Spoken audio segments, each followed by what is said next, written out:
The Emu War, also known as the Great Emu War, was a nuisance wildlife management military operation undertaken in Australia over the later part of 1932 to address public concern over the number of emus said to be running amok in the Campion district of Western Australia. The unsuccessful attempts to curb the population of emus, a large flightless bird indigenous to Australia, employed soldiers armed with Lewis guns, leading the media to adopt the name Emu War when referring to the incident. While a number of the birds were killed, the emu population persisted and continued to cause crop destruction. The difficulties facing farmers were increased by the arrival of as many as 20,000 emus. Emus regularly migrate after their breeding season, heading to the coast from the inland regions.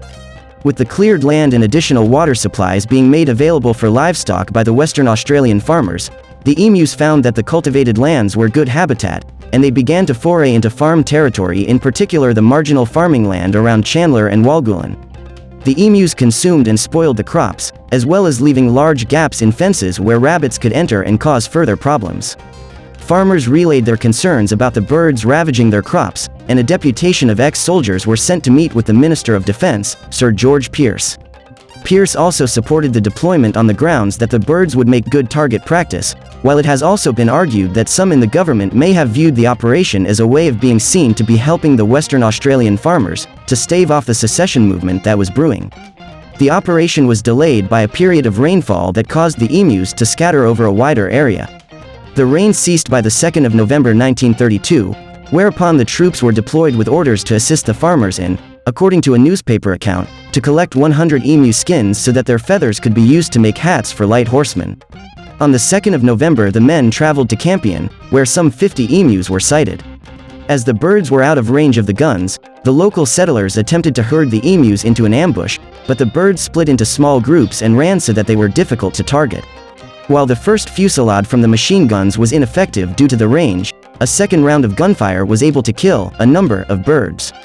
Later the same day a small flock was encountered, and perhaps a dozen birds were killed.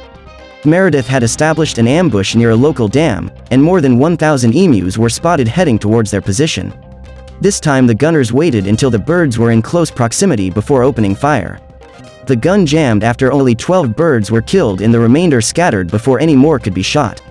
In the days that followed, Meredith chose to move further south, where the birds were reported to be fairly tame, but there was only limited success in spite of his efforts. By the 4th day of the campaign, Army observers noted that each pack seems to have its own leader, now a big black-plumed bird which stands fully 6 feet high and keeps watch while his mates carry out their work of destruction and warns them of our approach. At one stage Meredith even went so far as to mount one of the guns on a truck, a move that proved to be ineffective, as the truck was unable to gain on the birds, and the ride was so rough that the gunner was unable to fire any shots. The number of birds killed is uncertain. One account estimates that it was 50 birds, but other accounts range from 200 to 500, the latter figure being provided by the settlers. The machine gunners' dreams of point-blank fire into serried masses of emus were soon dissipated. The Emu Command had evidently ordered guerrilla tactics, and its unwieldy army soon split up into innumerable small units that made use of the military equipment uneconomic. Following the negative coverage of the events in the local media, that included claims that only a few emus had died, Pearce withdrew the military personnel and the guns on the 8th of November. Major Meredith compared the emus to Zulus and commented on the striking maneuverability of the emus, even while badly wounded. If we had a military division with the bullet-carrying capacity of these birds, it would face any army in the world.